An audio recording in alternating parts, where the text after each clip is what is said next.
The Cowboys have one out and a man on second with Tim Arakawa up. He had a big game yesterday. He went 2 for 2, and now he is looking to get an RBI with a hit here. First pitch, another bunt. He pulls it back, though, and it will be ball one. It looked like it was low. Yeah, you're right, Reese. He can definitely produce. Leads the team with runs with 28 and also RBIs in 31, so he can definitely bring Gage in to score. Looking for that 32nd RBI. That one was way outside. Struggling already is Drew Tolson. The only reason he has an out is for a sac bunt. And you can't emphasize enough how much this Baylor pitching staff has struggled. I mean, their earned run average is sky high. Yeah, when you look at Tolson, he's up there with the ERAs as far as the pitching staff for Baylor. And like Mason stressed, the Oklahoma State Cowboys really do a good job of taking advantage of that. And he really needs no errors today from his defense behind him. So a called strike on the inside corner. 2-1 the count now on the 303 hitter, Tim Arakawa. He's one of the leaders for this Cowboys. That one is outside. Ball 3, already falling behind again. And once again, I cannot emphasize this enough. You do not want to fall behind on good hits like hitters like Arakawa. Well, Arakawa can also walk. He also leads the team with 26 walks, so he could easily get to first base here. Tolson winds up, throws the pitch, and it's low. Ball 4, so another walk. That's 2 walks. The Cowboys don't even have a hit yet, and they already have 2 men on base. Yeah, and that's something Tolson can't do. I mean, you could probably agree with me here. I mean, the last thing he wants to do is give up free base runners like he's doing right now. Matt Menard went to talk out to Tolson. Yeah, and give us even more on Tolson. We can't hear enough about how much this guy struggles. I mean, really, his game hasn't, been as good as it could be against some of the tougher opponents. Like, a lot of the complaints here with the Big 12 is that the top is real heavy in hitting. But, I mean, even the lower ones he's had trouble against. So he just really hasn't found, I think, his strike zone against opponents. And I think that's really held him back and allowed a lot of runners on base. Dustin Williams coming up to the plate. He leads. He's tied for the lead in home runs for the Cowboys with 5 as the first pitch is low and in the dirt. Nice save there by the Baylor catcher, Matt Menard. Yeah, he knows if that ball gets by him, you're gonna lose that chance of a double play with runners being on third and second if that ball gets by you. Williams, a little more of a power hitter. You like to see a power hitter hit in the 280s. So 5 home runs and still batting 288. That's really good for a power hitter. You can't ask for any more as he fouls off the second pitch. Totally agree with you, Reese. He actually leads the team in slugging percentage with a .495 slugging percentage, and like he'll put the ball right out of here if you let him. And here's a great opportunity with 2 men on base. A 3-run home run right here would really put Baylor in a lot of trouble already in the first inning. Tolson sets, looks back at the runner, and throws, and it's outside again. Another ball for Tolson. He's thrown a lot in this first inning so far. Reese, I think Gage is in his head. He keeps looking back, and every time after he looks back, he throws an outside pitch for a ball. So Tolson might be a little tricked with a little bit of mind games by Gage. 2-1 the count now.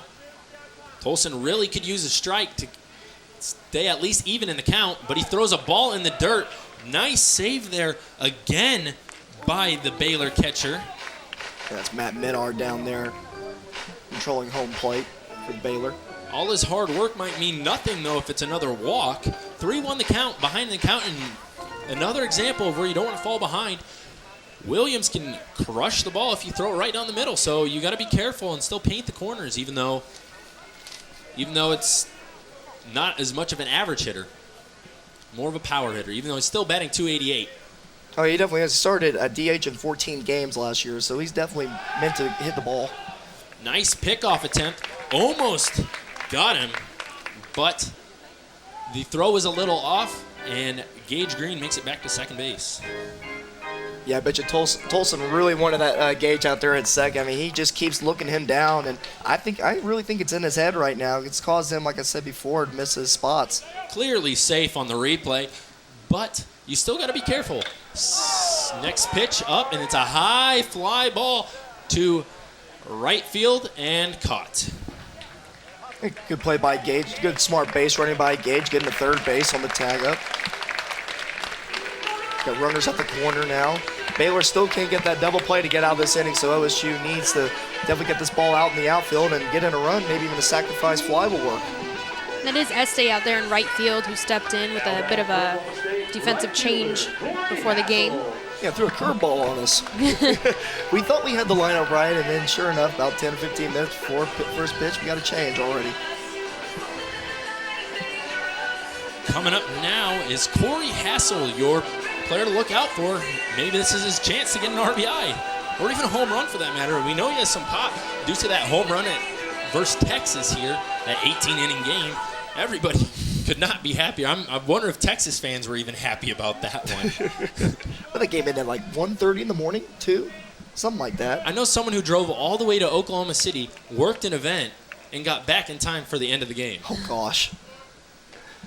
Strike one on the pitch. It was right down the middle.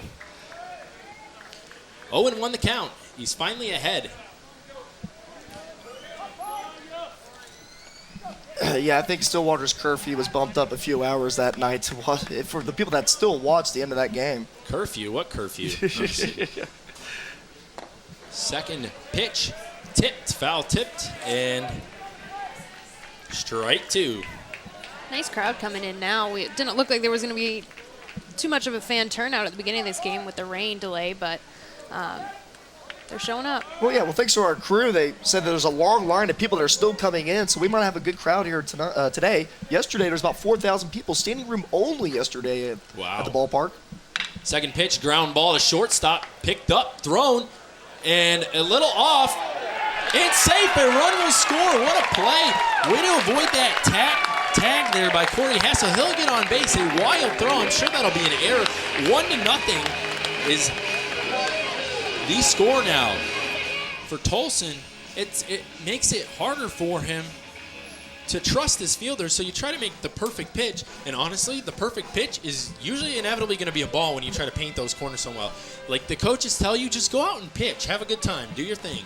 You don't have to try to paint the corners. Do you? Yeah, it makes them think too much in a way. You know, you get too cute with it, just put it in this right perfect spot, and then you miss it, and then the frustration kicks in. Coming up to bat is Kevin Bradley. He'll be up again now with a clear count due to Arakawa getting thrown out at third base. The windup and pitch, a swing and a miss. That was an off-speed pitch, only coming in at 78 miles an hour. Bradley has 3 home runs and 21 RBIs on the season. He had an RBI chance last inning. It didn't work out as he lines one in between the first and second baseman for a base hit. He'll stay at first. That's the first hit for your OSU Cowboys. Believe it or not. Yeah, that's impressive that they scored a run. I can't say it enough without getting a single hit. Ryan Sluter coming up to the plate with a .286 batting average. Drew Tolson's ERA has actually gone down since the start of this game due to the error, so he has no earned runs in this game so far. Sluter, the sophomore from Amarillo, Texas, up in the Panhandle area. First pitch low on a breaking ball, 72 mile an hour. Sluter, he appeared in 35 games last year, starting 14, so he's got some experience, along with a lot of other OSU players. They had a lot of returning players from last year. He pops up, way up, right in, just barely in fair territory. Caught by the first baseman for Baylor. That is Aaron Dotson. And that will be the first out for the Cowboys.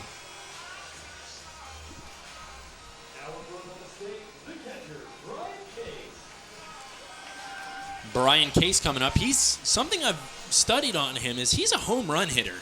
4 home runs, he's a catcher, and you'd expect your catcher to be more power hitter. They usually look for those home runs. They're not necessarily the best average hitters. Joe Mauer back in the day was the exception. But he's a rare talent, yeah. Jim Maurer. And now Case takes ball 1. Yeah, Case played 41 games last year with 29 starts. He was actually named to the Big 12 Baseball Championship All-Tournament team. Well, he hit .308 with 2 homers in the tourney.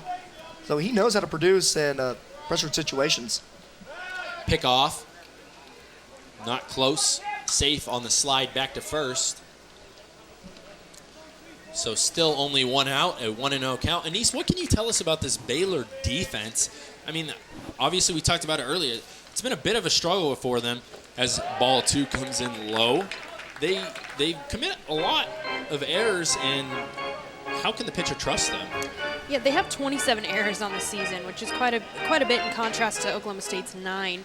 The team as a whole is not a whole lot of experience as far as year. They have a lot of sophomores, only really, 1 starting senior, 2 starting seniors.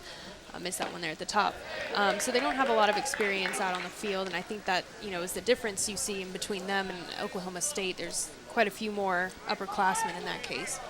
Yeah, I can see how the young age affects them. Even for the Cowboys, you have a young Jacob Chappell who seems to be the struggling fielder. As another ball is thrown, ball 4, Brian Case will take his base. Yeah, Chappell really struggles too, and he's a freshman for this Cowboys team. So I can see how young age affects the way these players play. And that carries on into the bullpen, like I said earlier. A lot of sophomores, 1 or 2 upperclassmen, but it is a young Baylor team, and I think they really are hopefully sorting out some of their issues with defense. Speaking of Jacob Chappell, he walks up to the plate now with an RBI chance. He's not doing terrible for a freshman, but you can definitely see he has a lot more potential. I think Holiday sees the same thing because he keeps playing him. And he has a 273 average, and as a 9th hitter, that's not bad at all. Yeah, I mean, he's a freshman. He's going to have a little bit of growing pains, but he's working through it. Now, he does lead the team in errors with 12, but, at the same time, it's a work in progress. But like you said, his batting average, there is a spark there. There is potential, and Holiday's going to keep him in there. As Baylor, Matt Menard calls out a defensive shift. If you ever see a catcher go out and touch his body, like his arms, legs, and chest out to the fielders, that means there's going to be a shift on the play. Jacob Chappell steps up to the plate. First pitch, he's bunting, and it was a good bunt. Right, and he'll be safe. It was right between where the pitcher and third baseman meet, and that's tough to recover from. And now the bases will be loaded on that bunt single. How many times have we seen that one, Reese? I mean, OSU... They do practice. I've seen one of their practices. They do it a lot. They do the bunts, and they actually do a lot of defending against the bunts, too. Now batting for the Cowboys, left fielder, Gage Green. Gage Green steps up to the plate now. With the bases loaded, Green has a great chance to add to his RBI total of 16 and possibly even get a grand slam on his 4th home run of the year. Yeah, like we were going off about the bunts, Reese. Actually, OSU ranks 6th nationally with 51 sacrifice bunts this season. Green lines one right at the first baseman. It was on the bounce, so he picks it up, tags the runner, and steps on first. That's the end of the inning. Wow, what a momentum killer. Good smart play by the first baseman, Baylor. And the Cowboys still lead 1-0 due to the fact of an error, basically, and a couple walks. So what do you guys think so far about the pitching staff for both teams? Like we were discussing earlier with Baylor, Tolson had a rough first inning, and I think his defense didn't help with a couple errors. Very similar to yesterday, kind of eerie. And I think he's settled in. I think he's got his strike zone in now, and he's really trying to hit it where he can, and he's striking some out. So he seems to have come into his flow. Freeman, on the other hand, he weathered a storm of the double that he gave up earlier in the game. So what do you think he's done so far? I mean, obviously he has zeros on the board, so that's impressive. I know we're getting too picky now with him being such a great player. He did. On the first start out the game, 3 up, 3 down, which is great. But like you said, he gave up the double, 7th extra base hit of the season, so you don't see it much. But he's been pretty steady, and I don't think we're going to see any kind of meltdown from him anytime soon. And OSU, like we said before, capitalized on the error like they did yesterday. Capitalized on that one error and got that one run. On the other hand, the hitters, Baylor, I mean, not doing much other than that double we talked about. And the Cowboy hitters, really, I mean, it hasn't really been much either. They've just gotten a few walks and then capitalized on the mistakes of the Baylor Bears due to that error and the 2 walks, then the error. So what do you guys think about the hitters so far? Well, I think Baylor's really going to look at that double and say that they can hit something off of Freeman and maybe take that as momentum and motivation into the rest of the innings. I think it's important not to forget that and that they can hit against him and hopefully move on that. Mason, what about the OSU hitters? Well, you like to see OSU get some big hits here soon, which they easily can. They're first in Big 12 in batting average. They're playing a little small ball right now, but I expect them to get a little bit more into Tolson. Tolson's doing good right now after a shaky first, but we'll see how long that lasts into the game. A swing and the miss in the first pitch on an outside pitch that was low, strike 1, and another pitch, the same exact pitch, off speed, strike 2. Taking a little bit off that one, Freeman. Stepping out of the box is Shepard. Reese, when we talk about the pitching staff, I think we need to give some credit to the pitching coach, Rob Walton. In 2013, when he first came onto the team, Cowboys had a 3.04 team ERA, which was the lowest by the OSU pitching staff since 1973. So he's done a great job with this pitching staff. A fly ball to right field is easily caught there by Hassel, and that's out number 1. That is one of the things you do hear a lot about with the OSU Cowboys is the strength of their bullpen. And, really, when it comes down to it with defense, that's really all you want in the strength part. So, yeah, you were talking about Rob Walton earlier, Mason. That dude is intense. He is. I was in the dugout yesterday, and he wasn't even happy with the win yesterday. It was like the coaches were trying to hug him, and he was like, "No, get away from me." I was like, whoa, you won. But he wants better from his pitchers. He expects more every game as the next pitch is outside, ball 1.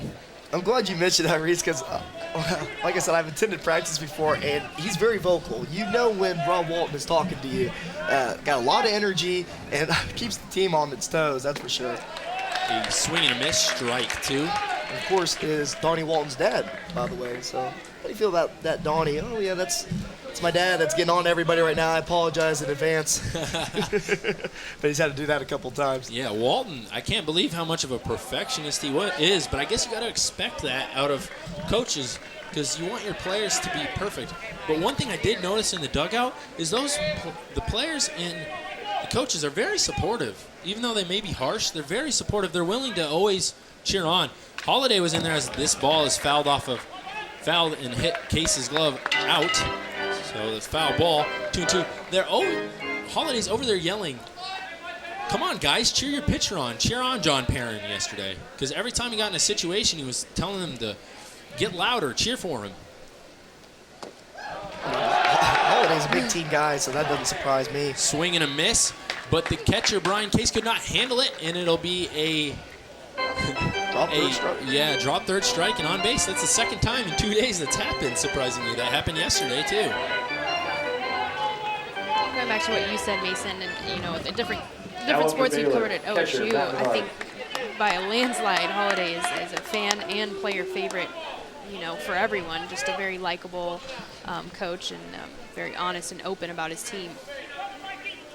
So that was another error by the Cowboys.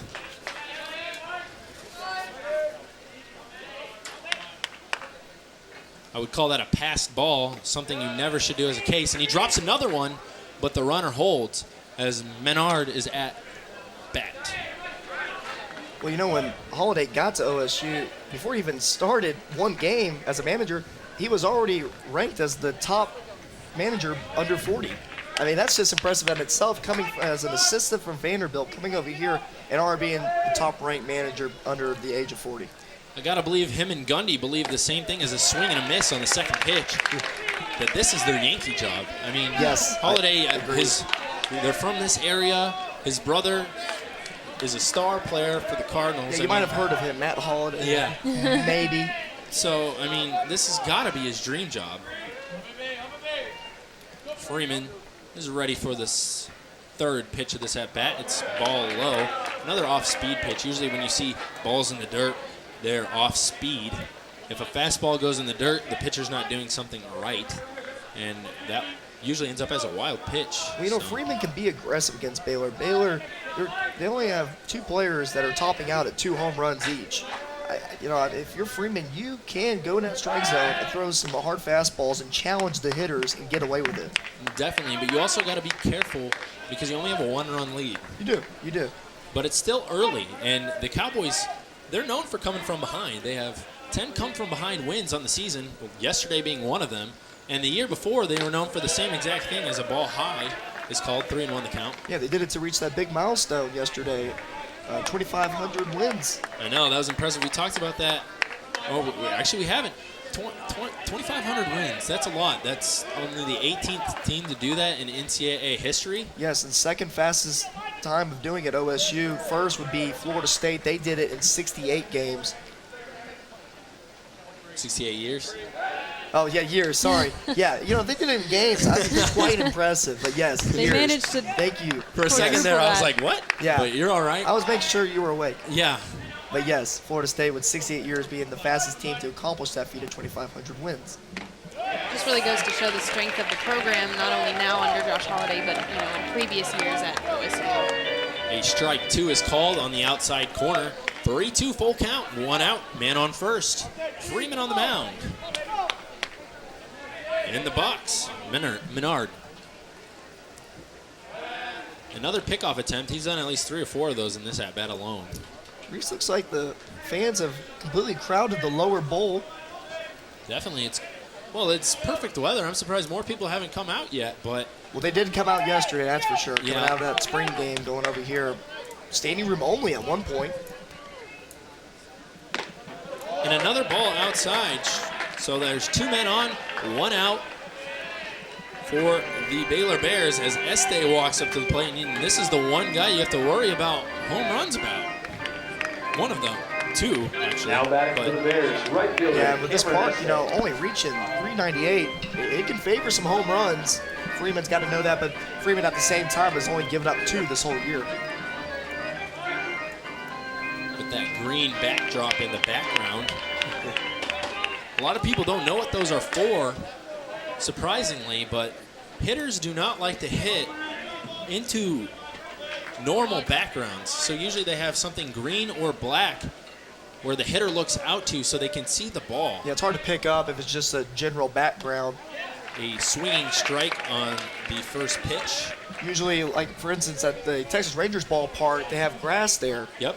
With no seating, where batters can pick it up, or they have, like here, a big green sign in a way to help the batters out to pick up the balls. Funny story about that. Actually, in Boston, they used to sell the seats out in center field, and a guy was wearing a white shirt. So the hitters can see as this one's lined in the gap. Looks like it's going to be a double. It bounces in between center and right field. It'll score 1, possibly even 2. Yes, it will. 2-run score as OSU now trails 2-1. A double by Este. Este being one of those top hitters for Baylor, one of only 2 on the team to have home runs, and that was real close there, just a little more power behind that one, but he's a risky one to go up and pitch against. You've seen that now twice now. Freeman giving up 2 doubles today. Here's the replay on it. He got all of that one from a standpoint. It was right on the center of the bat. He just hit more of a line drive, and it went in the gap, scoring 2, as you can see. So now Baylor leads 2-1, and this is not a good place to be if you're a Cowboys fan as a swing foul ball. Well, maybe it is. They got 10 You got a point. 10 comeback wins. Maybe they're doing this on purpose. No, but let's be real here. They're not. But at the same time, they are capable of coming back from this, so OSU fans should not worry as of yet. Because now you only have a half game, or you're tied in the lead. So if you lose this game, you are a half game behind OU heading into the game tomorrow. Obviously, OSU has a game in hand due to the postponement of the game Friday. We were supposed to show that one, broadcast that one. Now we will be broadcasting it tomorrow, Monday at 1 p.m. But let's continue my story about Boston. How there was a fan with a white shirt. I did not expect a double to happen there, as ball or strike on the inside corner. The fan was wearing the white shirt. The hitters couldn't see ball coming out of the hand because of the fan's white shirt. Now, did he do it just for the away team? I don't know. That's a good question. That'd be smart, so right? now, if you Popcorn watch, break. or Home if you field advantage. if you watch a Boston Red Sox game, they do not sell the seats in center field now. Stealing, and he is safe. He got his hand in there. So stealing from second on the play, he's safe. Holiday quickly runs out angrily, and he's yelling at the ump, but he just barely got in there. He got out there pretty quick. I think his 40 time could have been a 4.3. Could have stolen that Quickly base got out to himself. third base. And now we're going to watch a replay on this. Here it comes. Oh, he was out. Yeah. He was definitely out on that play. He did not get his hand in there in time. So Holiday does have something to argue about. It was a close play, I will say that, but he was definitely out on that play. Now, does Holiday have a red flag on him by chance? Right? Those new MLB You know what rules I'm where you saying? can actually challenge. Right. And we do have the replay on it, so we could have used it. Hey, we got it right here. Third base umpire. Good job in the truck there. Yeah, good job. Thank you. And our cameramen and women. Now, Freeman's put in a tough situation here. Only one out. He's got a guy on third he's got to worry about here. As time is called. You've seen that, what, about 3 times now, Reese, huh? The timeout called right before the pitch. Yeah, Freeman, I can see how that flusters him a little bit. A grounder to shortstop. The runner will not go home, so it'll be an out at first. So, Could have asked for a better hit there for them. yeah, and the infield was in on that play. Now they'll back it up. Smart play by Donnie, looking over at third base, making sure he's not going to run home, and then throw it safely to first for the second Now out. batting for the Bears, shortstop, Justin Arrington.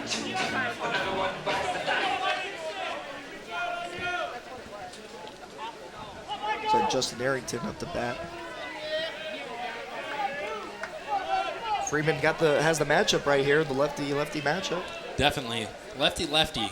A thing that seems to be what you do especially when the bullpen comes into play. You just miss a match.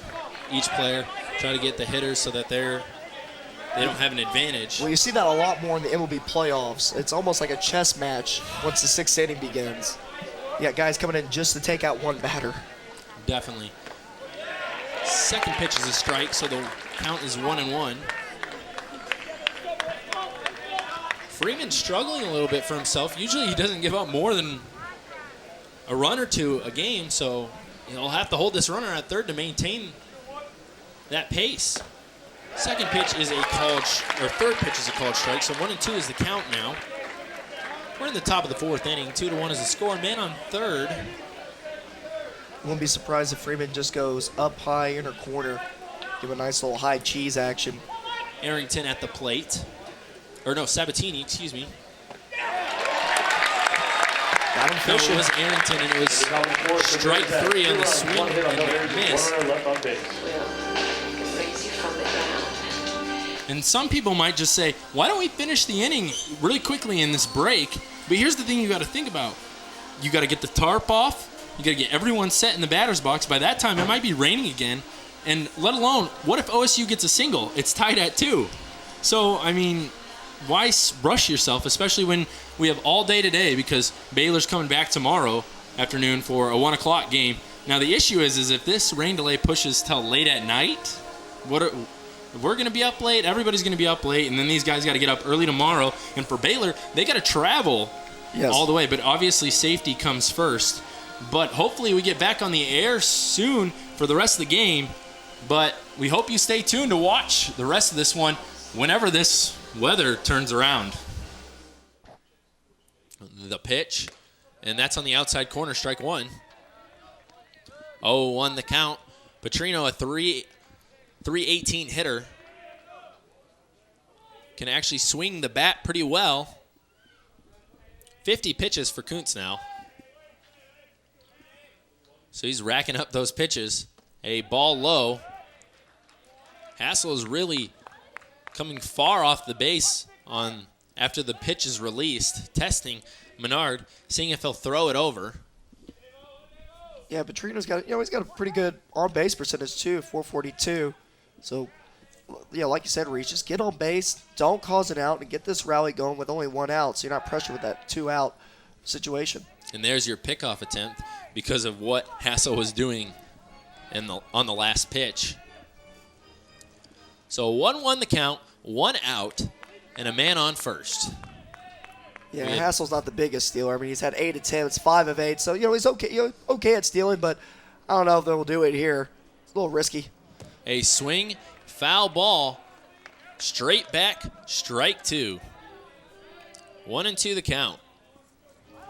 Yeah, we'll see if, like you said, Reese, before, on a count like this, see maybe an off pitch that maybe tries to get Petrino fishing. Petrino is behind in the count 1-2 against a good pitcher, Kuntz, that has proven himself today as a timeout is called. Up next for the Cowboys is Sluter. And he's struggling too. He's got 3 flyouts in this game. The pitch, and it's a ball just outside. So it'll Bernard be 2-2. trying to frame that one. Yeah, that one was a close one. Usually with 2 strikes, you try to foul off those type of pitches, but it's called a ball. And another issue with the shoelace. Someone get him some Velcros. Yeah, he needs some slippers out there. That's the second time he has had to fix that. Reese, were you one of those kids that wore the Velcros with the lights that popped up every time you stepped? The Skechers? Yeah. Skechers or any of those brands like the Power Ranger shoes that lit up when you stepped on them. You thought you were so cool? Yeah. I think you still do. Yeah, I was going to say, you haven't. Yeah, Check totally. his shoes right now. We'll give you an update. Oh, yeah. Kuntz is ready now. He tied that shoelace tight, hopefully. I don't want to see him tying it again. 3rd time might be the charm. Right? Hassel, 2 right now. Yeah, Hassel on first. At the plate, Petrino in a 2-2 count, as I said. And Kuntz winds and fires. It is to right field. It looks out of play, and yes, it is. It's almost to the cars out there in right field. Waiting for that car alarm there. Well, like you said, Reese, he now is starting to reach out and get the barrel on the ball just in case they do call those close ones strikes. So that's a good play by Petrino, staying alive, making the pitcher work, maybe get your pitch here. Kuntz is on 54 pitches now. This will be his 55th. And Petrino is trying to keep this game alive as a pickoff attempt is thrown.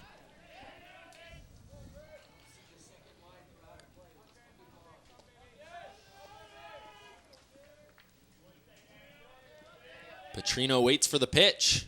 There it is. It's a ground ball right to the third baseman. It might be around the horn. There's 1, and there's 2 on the pick out of the dirt, and the around the horn double play ends the game. The Cowboys lose to Baylor 2-1, and that is Baylor's first Big 12 road victory of the season, and now OU has a half-game lead in the conference. Definitely, and the Cowboys need to win the next game to win the first series since 2007 against the Baylor Bears. I'd like to thank you all for tuning in. We will have this second game today on next in 30 minutes, and I'd like to thank everyone in the truck, our producers, everyone. I can't say all your names because there's way too many, but I'd like to thank you all. It's been great. We've had a good time. Tune in less than 30 minutes now. We will have the third game of this series, the rubber match. You should tune in. It's going to be a good one. You watched and soon to be watching O-State Baylor baseball on O-State TV.